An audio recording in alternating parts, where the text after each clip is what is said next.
إلا إذا تمنى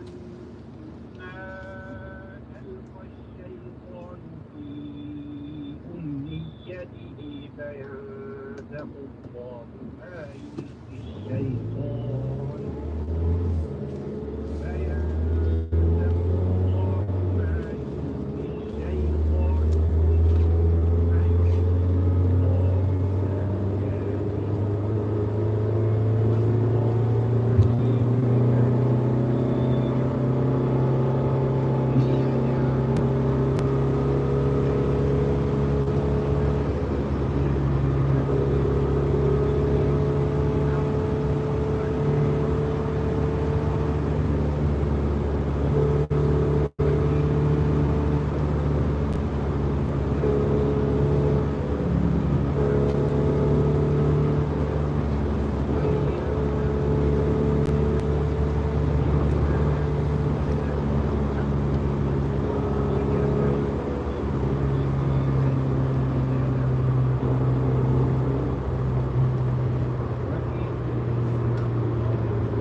ولا يزال الذين كفروا في مرية منه حتى تأتيهم الساعة بغتة أو يأتيهم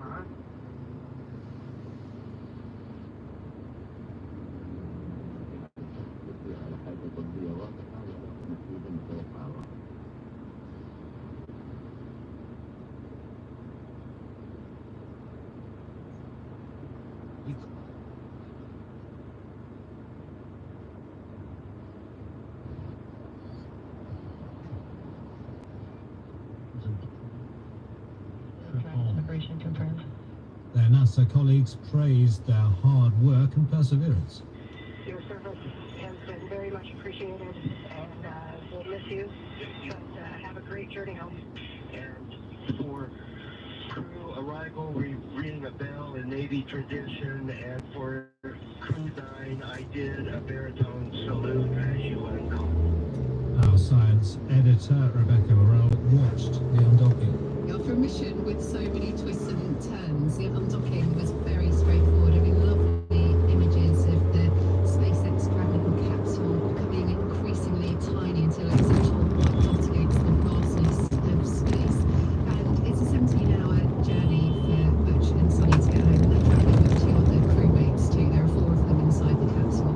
And most of that journey is pretty straightforward, apart from the very, very end of it. It's not going to be easy because basically the Dragon capsule is going to make a fiery re-entry through the Earth's atmosphere. It's going to be enduring temperatures of 1,600 degrees Celsius. The astronauts are also protected by radiation.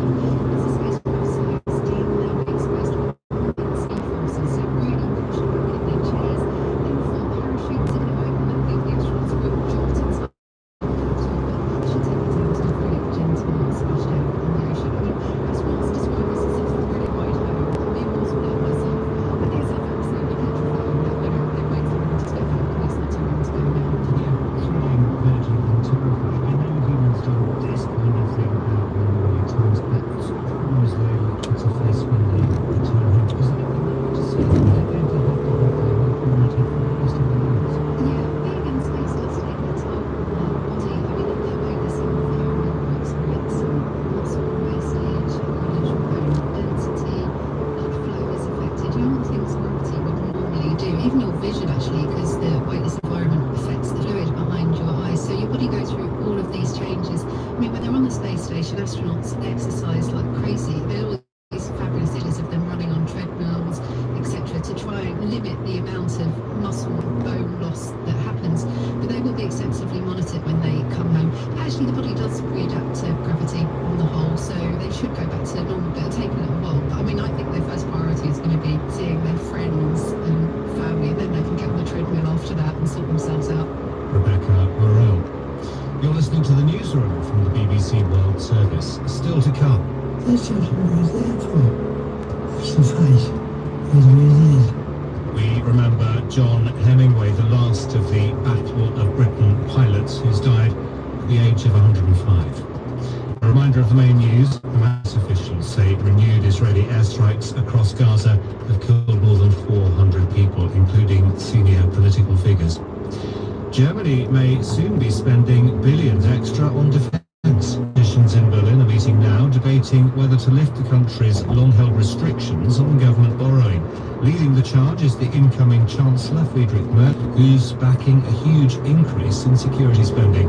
Our security correspondent, Frank Gardner, is in Berlin and told me about what's being debated today. Well, the papers here are calling it a fateful day for Germany and showdown at the Bundestag. That, of course, is the German parliament that I'm just standing right outside. They're debating really about plunging Germany into much more debt than it's ever been. It's a historic change of the constitution that is likely to get passed. It needs a two-thirds majority.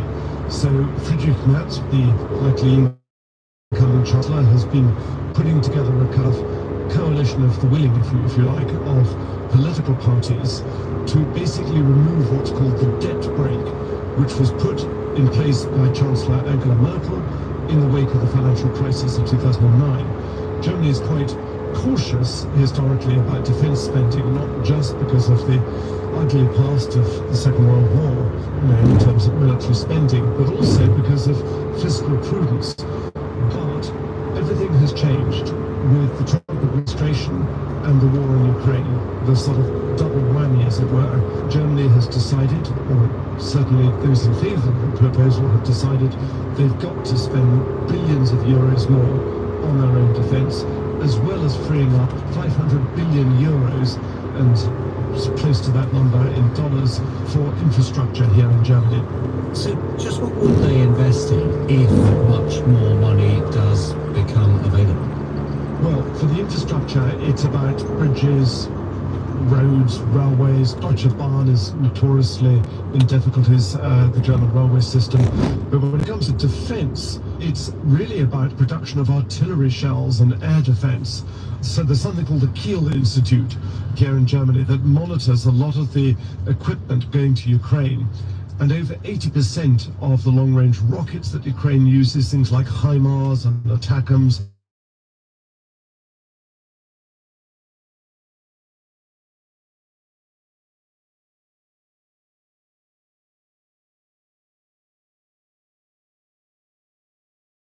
because if it doesn't pass, then that's going to be pretty bad news for Ursula von der Leyen, the president of the EU Commission. It'll be bad news for her plans for an 800 billion euro Rearm Europe fund. Does this mean that there would be German boots on the ground in Ukraine?